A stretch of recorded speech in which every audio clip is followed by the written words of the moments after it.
guys, welcome to a new video where today we're going to be unboxing and testing out something that is new. The only problem is the circumstances are a little different, but we'll talk about it.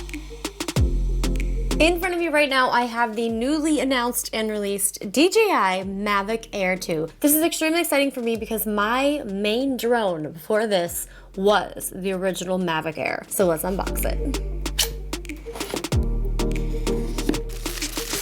I've been flying drones for quite some time now, and I travel a lot. I'm always wanting to bring them with me and fly them whenever it's reasonable. But right now, with everything going on in the quarantine and self-isolation, so how do you do a drone review?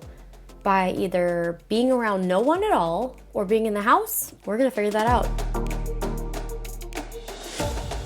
Now this is considered DJI's mid-range drone, but now it has some of their flagship features, which I'm extremely excited about. We also have their new controller, which I'm excited to talk about. So the weight of the Mavic Air 2 is 570 grams, so it's not too heavy. This also does have a completely different battery, but it allows for a 34-minute flight time, whereas the Mavic Air was only a 21-minute flight time. So the battery redesign, it is a little bit bigger, but it's giving you that 13 extra minute flight time. We've got the propellers. Obviously, we're gonna need propellers. If we want our drone to fly, we're gonna need the propellers.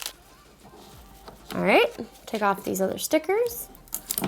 And there we have it. Oh, more stickers. There's so many little stickies. Now the Mavic Air 2 does have a 1/2-inch sensor. It can fly for 34-minute flight time. The thing that I am most excited about is that this can actually do 4K 60 frames per second. This is also now capable of taking a 48 megapixel photo, whereas the Mavic Air could only capture a 12 megapixel photo. This also has HDR video, photo, and panorama, which will provide way more dynamic footage. Another thing that I'm really excited is that the Mavic Air 2 is actually the only drone that is capable of doing slow-mo 240 frames per second in 1080p. So let's talk about the new controller. They're offering a longer battery life, but also going for a more comfortable grip. The new clamp makes attaching smartphones faster and easier. What I have been really enjoying about what DJI has been doing is the detachable little joysticks. Screw them on.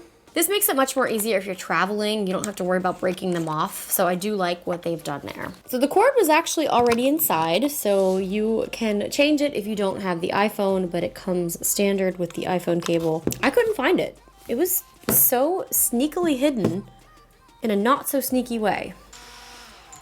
I love that sound. It's like ready to go. I love it. So I can sit here and talk about it all we want, but let's go test out what we are able to test out considering all the circumstances.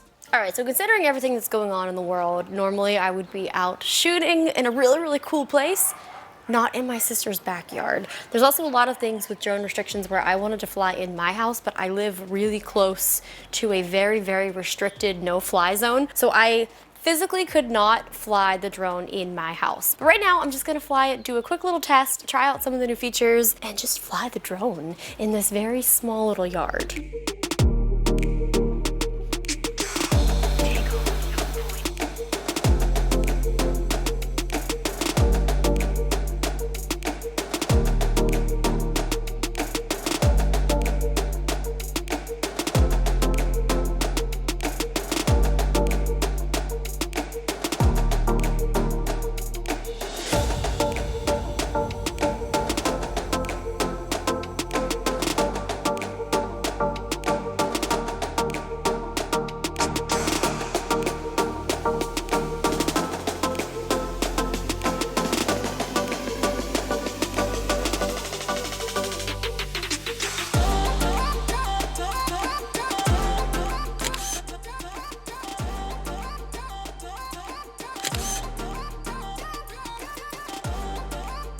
So my first impressions of flying the Mavic Air 2, I'm actually very impressed. This is, I would have to say, a pretty huge upgrade from the Mavic Air original, which I've been using as my main drone. Thankfully, DJI has provided me with some stock footage since I can't leave the house. So let's go talk about some of the other features and let's see what kind of cool shots I can look forward to. So I've had a couple days to play around with the app and the drone. Unfortunately, I haven't been able to fly it outside considering all of the circumstances and everything being shut down. So I went to my sister's house to fly in her backyard and I got to experience it. So now I'm just gonna walk you through some of the features and also some of the restrictions and some things that I was kind of running into. A lot of drone restrictions are getting more regulated and enforced, which is a good thing. All right, so let's talk about these zones. As you guys can see, it looks like there's a lot happening over here on the west side of Los Angeles. It is a very gridlocked area, so droning has always been kind of difficult, but now with more enforced laws and regulations, it is definitely a little tougher here. So I live in an authorization zone, which basically says that I would have to go through a process to get approved so that I could unlock and fly my drone. You can click here, you see this is a yellow, which means that's a warning zone. If you're gonna fly there,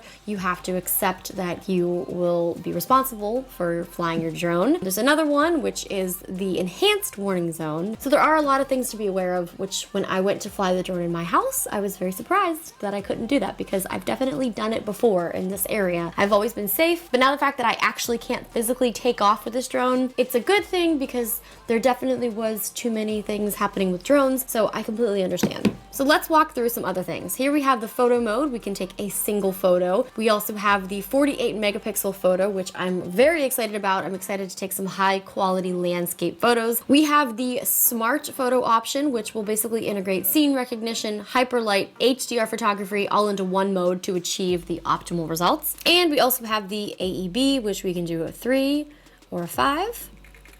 1, 2, 3. That's not going to be my best photo of my wall. Or we can do the 5. 1, 2, 3, 4, 5. Okay, now the video mode. We have the normal, which is the normal 4K. We can choose 24, 25, 30, 48, 50, and 60 frames per second. We also can do the 2.7K, and we have the 1080p. We also now have the HDR, so we can do HDR, which is extremely excited. We're gonna get those nice, high quality shots. And we now have slow-mo. We can do the 120 frames per second all the way up to 240 frames per second. I did test out a little slow-mo shot of me in a fireplace. So now that we have quick shot and hyperlapse, this is something that I'm personally excited about because I only had the Mavic Air, it was my go-to drone, and I didn't have these cool features. But now that the Mavic Air 2 has it, I'm excited for when I finally can leave the house again and shoot cool content. So we have the hyperlapse, we have the free mode.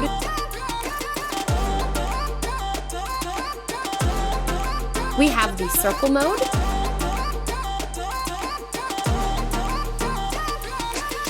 We have the course lock.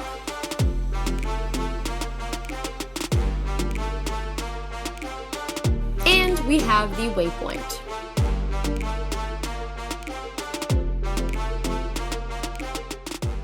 Now, like I said, I was coming from the Mavic Air, so this is going to be an upgrade for me for a few reasons. So I just want to talk through some of the comparisons of the Mavic Air versus the Mavic Air 2. So the Mavic Air 2 has a 1/2-inch sensor. It also has the OcuSync 2.0. The Mavic Air originally only had the enhanced Wi-Fi transmission, which I had a lot of problems with. I would lose signal, it would just kind of black out, and I'm like, uh-oh, what happened? So the fact that this has the OcuSync 2.0, I'm very excited because I know that's going to alleviate a lot of my transmission problems. Most of my problems were the enhanced Wi-Fi on the Mavic Air, so I'm not as worried anymore now that this has the OcuSync. It also has the APAS 3.0, which is currently the best in class obstacle avoidance. That is something I take very seriously because it has saved my life many times. You never know when a tree is going to come out of nowhere. I cannot wait till that these are going to be my own shots, but in the meantime, let's talk about them. Now this is an example of the focus track, which I'm excited to take out. Maybe it'll be a car, maybe it'll be a bike, some type of vehicle. We're going to take it out and we're going to test this out. I'm not even sure how I forgot to mention that this can do 8K hyperlapses. Let's say it together. 8K hyperlapse!